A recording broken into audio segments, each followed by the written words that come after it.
The Prince of Preachers.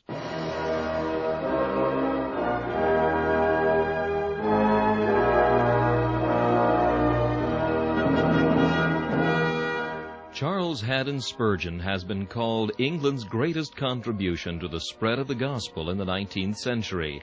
One of his contemporaries said that the chief secret of Spurgeon's attractiveness was the fact that, in every sermon, no matter what the text or the occasion, he explained the way of salvation in simple terms. He was a man to whom the Lord Jesus Christ was more dear than all the universe, whose boast was in the name of the Lord all the day long. Spurgeon's messages remain one of the great treasure houses of Christian literature, still bringing the light of the gospel and the comfort of the Scriptures to hungry souls long after the preacher has passed into glory. This is Charles Kelsch inviting you to listen to a message from the Prince of Preachers.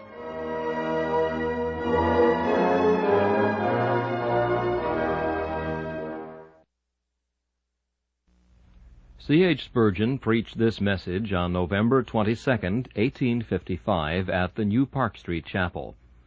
It is entitled, The Character of Christ's People, and the text is John 17, verse 16. They are not of the world, even as I am not of the world. Christ's prayer was for a special people. He declared that he did not offer a universal intercession. I pray for them, said he. I pray not for the world, but for them which thou hast given me, for they are thine. In reading this beautiful prayer, one question arises to our minds. Who are the people that are described as them, or they?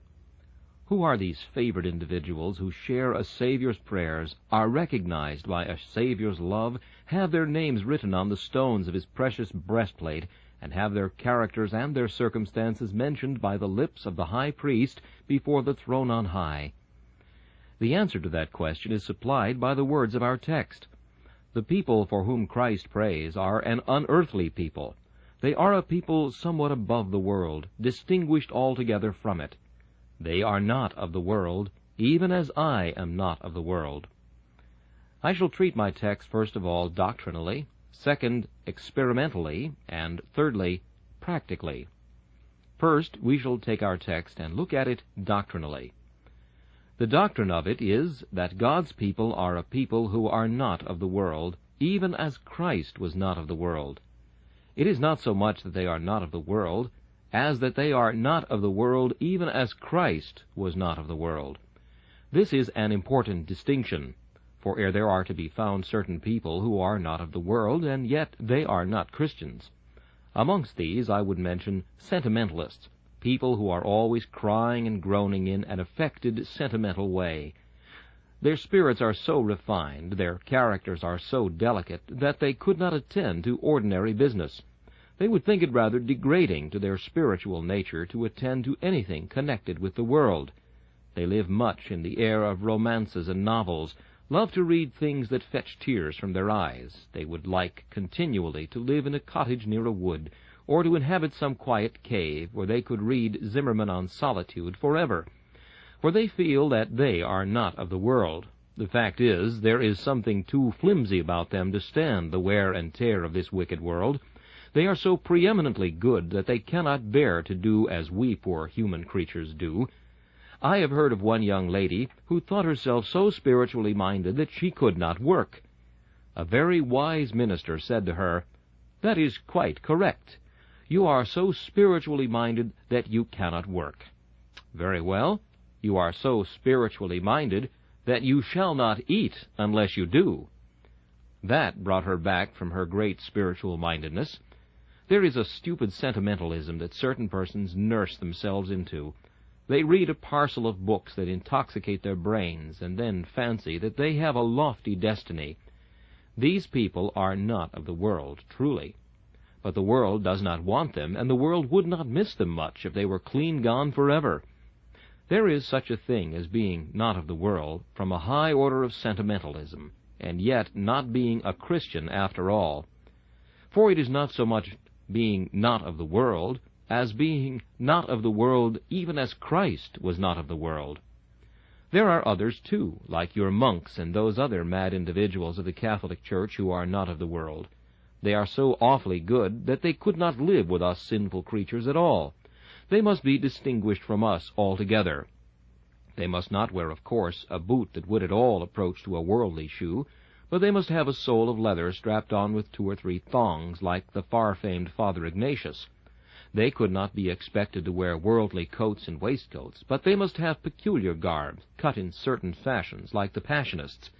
They must wear particular dresses, particular garments, particular habits, and we know that some men are not of the world by the peculiar mouthing they give to all their words, the sort of sweet, savory, buttery flavor they give to the English language, because they think themselves so eminently sanctified that they fancy it would be wrong to indulge in anything in which ordinary mortals indulge. Such persons are, however, reminded that their being not of the world has nothing to do with it. It is not being not of the world, so much as being not of the world even as Christ was not of the world.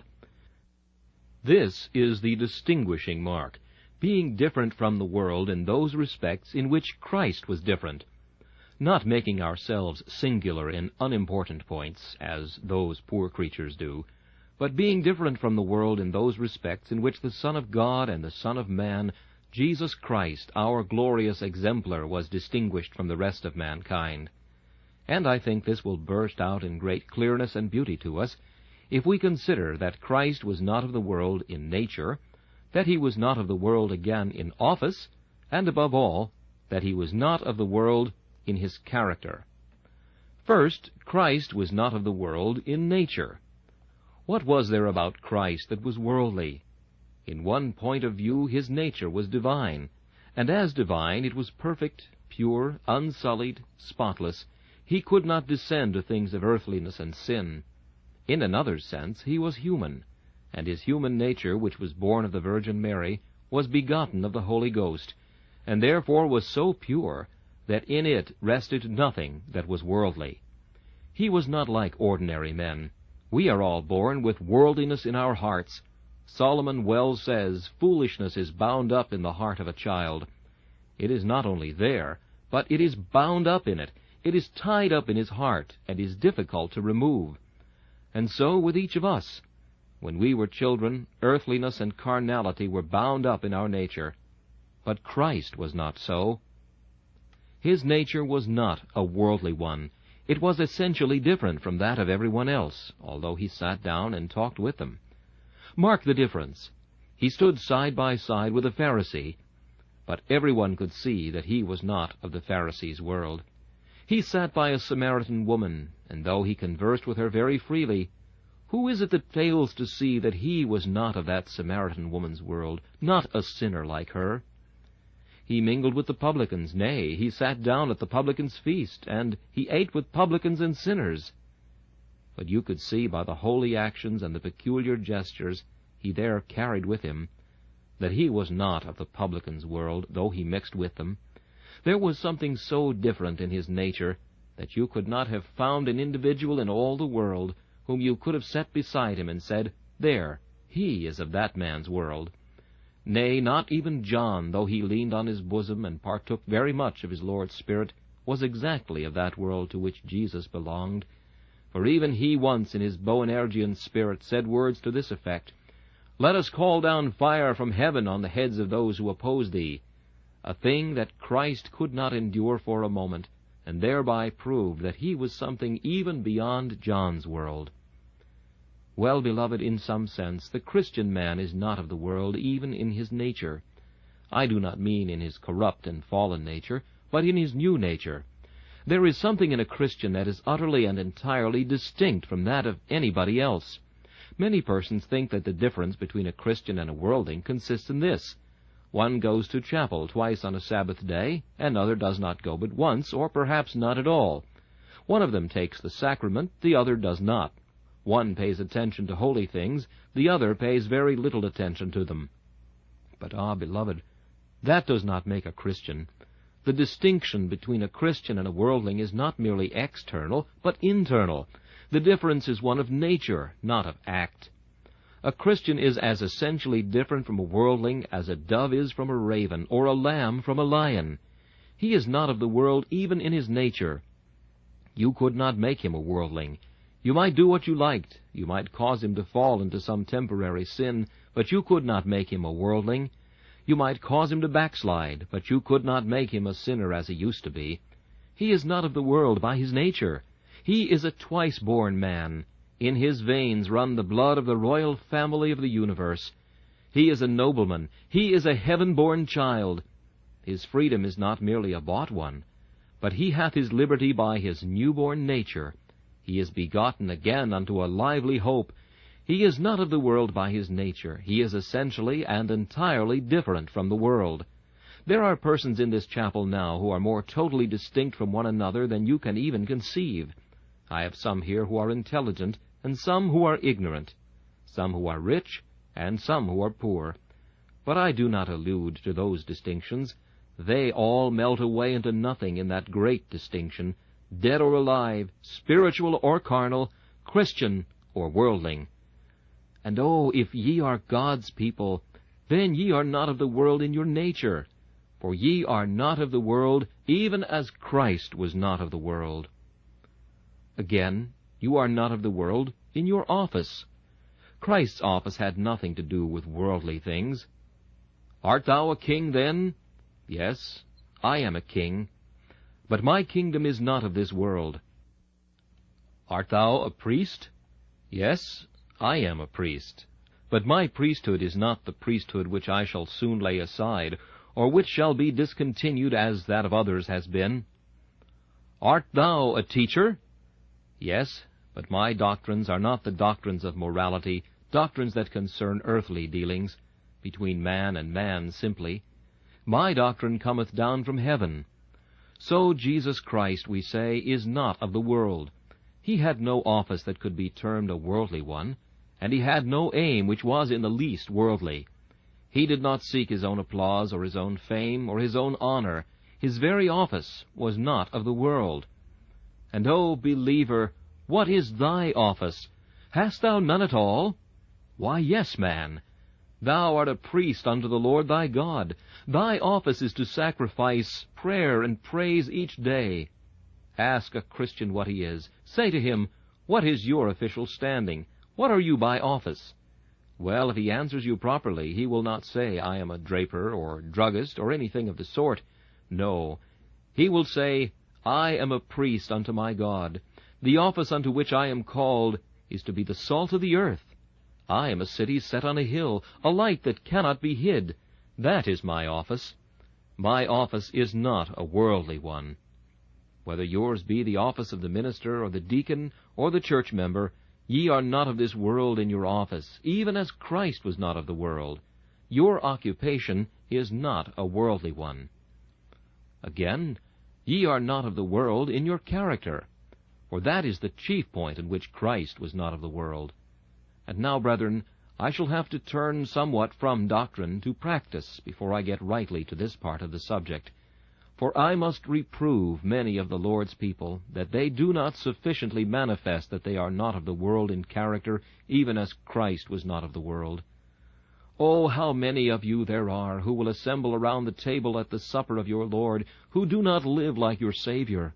How many of you there are who join our church and walk with us, and yet are not worthy of your high calling and profession. Mark you the churches all around, and let your eyes run with tears when you remember that of many of their members it cannot be said, Ye are not of the world, for they are of the world. O my hearers, I fear many of you are worldly, carnal, and covetous, and yet ye join the churches and stand well with God's people by a hypocritical profession. O ye whitewashed sepulchres, ye would deceive the very elect. Ye make clean the outside of the cup and platter, but your inward part is very wickedness. Oh, that a thundering voice might speak this to your ears. Those whom Christ loves are not of the world, but ye are of the world. Therefore ye cannot be his, even though ye profess so to be. For those that love him are not such as you. Look at Jesus' character, how different from every other man's, pure, perfect, spotless, Even such should be the life of the believer. I plead not for the possibility of sinless conduct in Christians, but I must hold that grace makes men to differ, and that God's people will be very different from other kinds of people.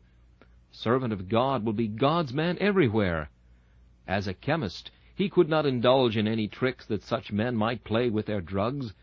As a grocer, if indeed it be not a phantom that such things are done, he could not mix sloe leaves with tea, or red lead in the pepper. If he practiced any other kind of business, he could not for a moment condescend to the petty little shifts called methods of business. To him it is nothing what is called business. It is what is called God's law. He feels that he is not of the world. Consequently, he goes against its fashions and its maxims. A singular story is told of a certain Quaker.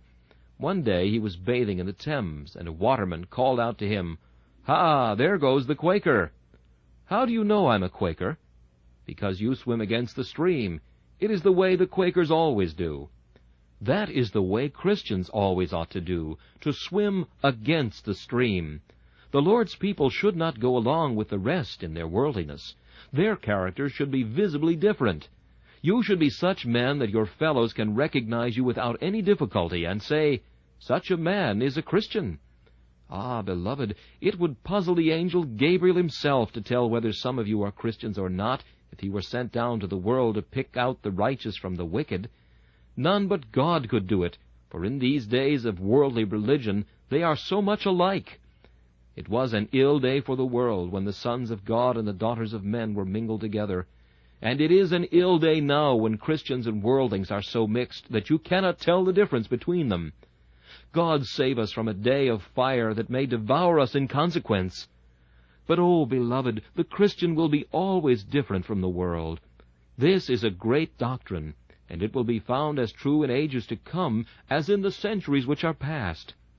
Looking back into history, we read this lesson: "They are not of the world, even as I am not of the world." We see them driven to the catacombs of Rome. We see them hunted about like partridges. And wherever in history you find God's servants, you can recognize them by their distinct, unvarying character. They were not of the world, but were a people scarred and peeled, a people entirely distinct from the nations. And if in this age there are no different people, if there are none to be found who differ from other people, there are no Christians. For Christians will always be different from the world. They are not of the world, even as Christ is not of the world. This is the doctrine. But now for treating the text experimentally. Do we, dearly beloved, feel this truth? Has it ever been laid to our souls so that we can feel it is ours? They are not of the world, even as I am not of the world. Have we ever felt that we are not of the world? Perhaps there is a believer sitting in a pew tonight who says, "Well, sir, I can't say that I feel as if I was not of the world, for I have just come from my shop, and worldliness is still very much hanging about me." Another says, "I have been in trouble, and my mind is very much harassed. I cannot feel that I am different from the world. I am afraid that I am of the world." But, beloved, we must not judge ourselves rashly, because just at this moment we discern not the spot of God's children. Let me tell you, there are always certain testing moments when you can tell what kind of stuff a man is made of. Two men are walking. Part of the way their road lies side by side. How do you tell which man is going to the right and which to the left? Why, when they come to the turning point. Now, tonight is not a turning point, for you are sitting with worldly people here. But at other times we may distinguish. Let me tell you one or two turning points when every Christian will feel that he is not of the world. One is when he gets into very deep trouble. I do believe and protest that we never feel so unearthly as when we get plunged down into trouble. Ah, when some creature comfort hath been swept away, when some precious blessing hath withered in our sight, like the fair lily snapped at the stalk, when some mercy has been withered like Jonah's gourd in the night, then it is that the Christian feels, "I am not of the world." His cloak is torn from him, and the cold wind whistles almost through him, and then he says, "I am a stranger in the world, as all my fathers were. Lord, thou hast been my dwelling place in all generations. You have had at times deep sorrows. Thank God for them. They are testing moments. When the furnace is hot, it is then that the gold is tried best. Have you felt at such a time that you were not of the world? Or have you rather sat down and said, "Oh, I do not deserve this trouble"? Did you break under it? Did you bow down before it and let it crush you while you cursed your Maker? Or did your spirit, even under its load, still lift itself unto him, like a man all dislocated on the battlefield, whose limbs are cut away, but who still lifts himself up as best he can, and looks over the field to see if there be a friend approaching? Did you do so? Or did you lie down in desperation and despair? If you did that, methinks you are no Christian. But if there was a rising up, it was a testing moment, and it proved that you were not of the world, because you could master affliction, because you could tread it under foot and say, "When all created streams are dry, his goodness is the same. With this I well am satisfied, and glory in his name." But another testing moment is prosperity. Oh, there have been some of God's people who have been more tried by prosperity than by adversity. Of the two trials, the trial of adversity is less severe to the spiritual man than that of prosperity. As a fining pot for silver, so is a man to his praise. It is a terrible thing to be prosperous. You would need to pray to God not only to help you in your troubles, but to help you in your blessings. Mr. Whitfield once had a petition to put up for a young man who had— Stop, you will think it was for a young man who had lost his father or his property. No, the prayers of the congregation are desired for a young man who has become heir to an immense fortune, and who feels he has need of much grace to keep him humble in the midst of riches. That is the kind of prayer that ought to be put up, for prosperity is a hard thing to bear. Now, perhaps you have become almost intoxicated with worldly delights, even as a Christian. Everything goes well with you. You have loved, and you are loved. Your affairs are prosperous, your heart rejoices, your eyes sparkle. You tread the earth with a happy soul and a joyous countenance. You are a happy man, for you have found that even in worldly things, godliness with contentment is great gain. Did you ever feel, "These can never satisfy. Give me Christ, or else I die"? Did you feel that these comforts were nothing but the leaves of the tree, and not the fruit, and that you could not live upon mere leaves? Did you feel they were, after all, nothing but husks? Or did you not sit down and say, "Now, soul, take thine ease. Thou hast goods laid up for many years. Eat, drink, and be merry"? If you did imitate the rich fool, then you were of the world. But if your spirit went up above your prosperity, so that you still lived near to God, then you proved that you were a child of God, for you were not of the world. These are testing points, both prosperity and adversity. Again, you may test yourselves in this way in solitude and in company. In solitude you may tell whether you are not of the world. I sit me down, throw the window up, look out on the stars, and think of them as the eyes of God looking down upon me. And oh, does it not seem glorious at times to consider the heavens when we can say, "Ah, beyond those stars is my house not made with hands. Those stars are milestones on the road to glory, and I shall soon tread the glittering way, or be carried by seraphs far beyond them, and be there"? Have you felt in solitude that you are not of the world? And so again in company. Ah, beloved, believe me, company is one of the best tests for a Christian. You are invited to an evening party. Sundry amusements are provided which are not considered exactly sinful, but which certainly cannot come under the name of pious amusements. You sit there with the rest. There is a deal of idle chat going on. You would be thought puritanical to protest against it. Have you not come away? And notwithstanding all has been very pleasant, and friends have been very agreeable, have you not been inclined to say, "Ah, that does not do for me. I would rather be in a prayer meeting. I would rather be in an old broken-down cow lodge with 6 old women, so long as I could be with the people of God. than in fine rooms with all the dainties and delicacies that could be provided without the company of Jesus. By God's grace, I will seek to shun all these places as much as possible. That is a good test. You will prove in this way that you are not of the world, and you may do so in a great many other ways which I have no time to mention. Have you felt this experimentally, so that you can say, I know I am not of the world, I feel it, I experience it? Don't talk of doctrine. Give me doctrine ground into experience. Doctrine is good, but experience is better. Experimental doctrine is the true doctrine which comforts and which edifies. And now, lastly, we must briefly apply this in practice. They are not of the world, even as I am not of the world. And first allow me, man or woman, to apply this to thee. Thou who art of the world, whose maxims, whose habits, whose behavior, whose feelings, whose everything is worldly and carnal, list thee to this. Perhaps thou makest some profession of religion. Hear me then. Thy boasting of religion is empty as a phantom, and shall pass away when the sun rises, as the ghosts sleep in their grave at the crowing of the cock. Thou hast some pleasure in that professioned religion of thine wherewith thou art arrayed, and which thou carriest about thee as a cloak, and usest as a stalking horse to thy business, and a net to catch the honour in the world. And yet thou art worldly like other men. Then I tell thee, if there be no distinction between thyself and the worldly, the doom of the worldly shall be thy doom. If thou wert marked and watched, thy next-door tradesman would act as thou dost, and thou actest as he does. There is no distinction between thee and the world. Hear me, then. It is God's solemn truth. Thou art none of his. If thou art like the rest of the world, thou art of the world.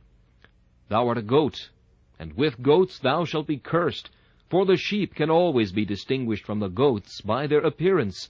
O ye worldly men of the world, ye carnal professors, ye who crowd our churches and fill our places of worship, this is God's truth. Let me say it solemnly.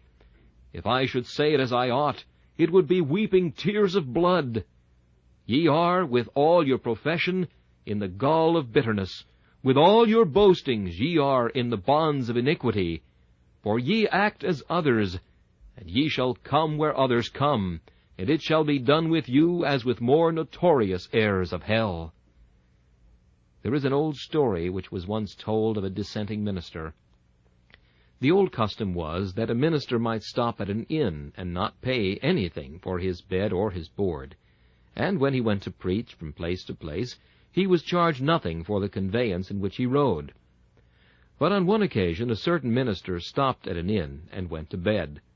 The landlord listened and heard no prayer. So when he came down in the morning, he presented his bill. "Oh, I am not going to pay for that, for I am a minister." "Ah," said the landlord, "you went to bed last night like a sinner, and you shall pay this morning like a sinner. I will not let you go." Now it strikes me that this will be the case with some of you when you come to God's bar. Though you pretended to be a Christian, you acted like a sinner, and you shall fare like a sinner too. Your actions were unrighteous, they were far from God, and you shall have a portion with those whose character was the same as yours. Be not deceived. It is easy to be so. God is not mocked, though we often are, both minister and people. God is not mocked. Whatsoever a man soweth, that shall he also reap. And now we want to apply this to many true children of God who are here, by way of caution. I say, my brother Christian, you are not of the world. I am not going to speak hardly to you, because you are my brother, and in speaking to you I speak to myself also, for I am as guilty as thou art. Brother, have we not often been too much like the world? Come, let me ask myself, are there not too many idle words that I say? Aye, that there are. And do I not sometimes give occasion to the enemy to blaspheme, because I am not so different from the world as I ought to be? Come, brother, let us confess our sins together. Have we not been too worldly? Ah, we have. Oh, let this solemn thought cross our minds.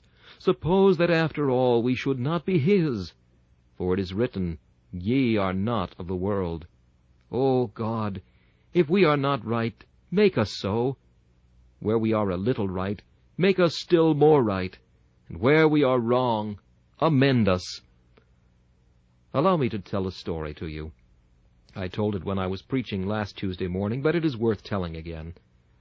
There is a great evil in many of us, being too light and frothy in our conversation. A very solemn thing once happened. A minister had been preaching in a country village very earnestly and fervently. In the midst of his congregation there was a young man who was deeply impressed with a sense of sin under the sermon. He therefore sought the minister as he went out, in hopes of walking home with him. They walked till they came to a friend's house.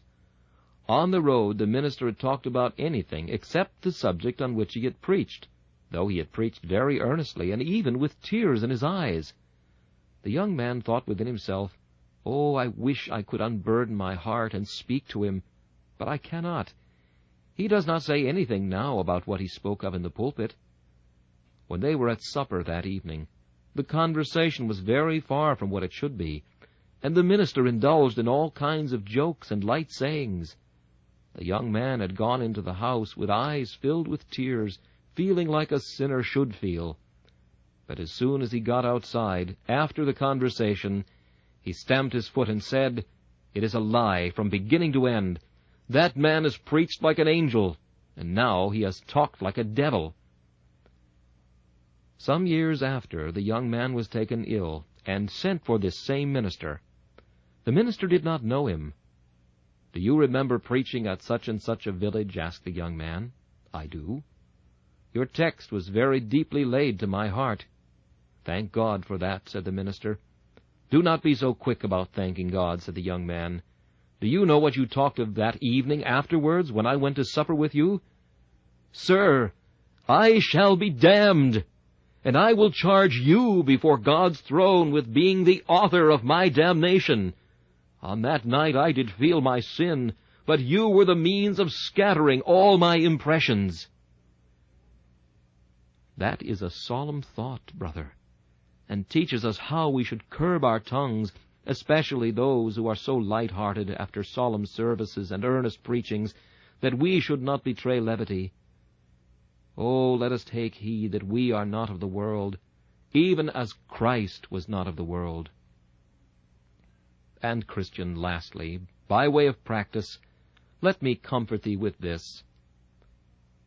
Thou art not of the world, for thy home is in heaven. Be content to be here a little, for thou art not of the world, and thou shalt go up to thine own bright inheritance by and by. A man in traveling goes into an inn. It is rather uncomfortable. "Well," says he, "I shall not have to stay here many nights. I have only to sleep here tonight. I shall be at home in the morning, so that I don't care much about one night's lodging being a little uncomfortable." So, Christian, this world is never a very comfortable one. But recollect, you are not of the world. This world is like an inn. You are only lodging here a little while. Put up with a little inconvenience, because you are not of the world, even as Christ is not of the world. By and by, up yonder, you shall be gathered into your Father's house, and there you will find that there is a new heaven and a new earth provided for those who are not of the world. This message, The Character of Christ's People, was preached by Charles Haddon Spurgeon on November 22nd, 1855. This is Charles Kelsch inviting you to join me again for another message from the Prince of Preachers.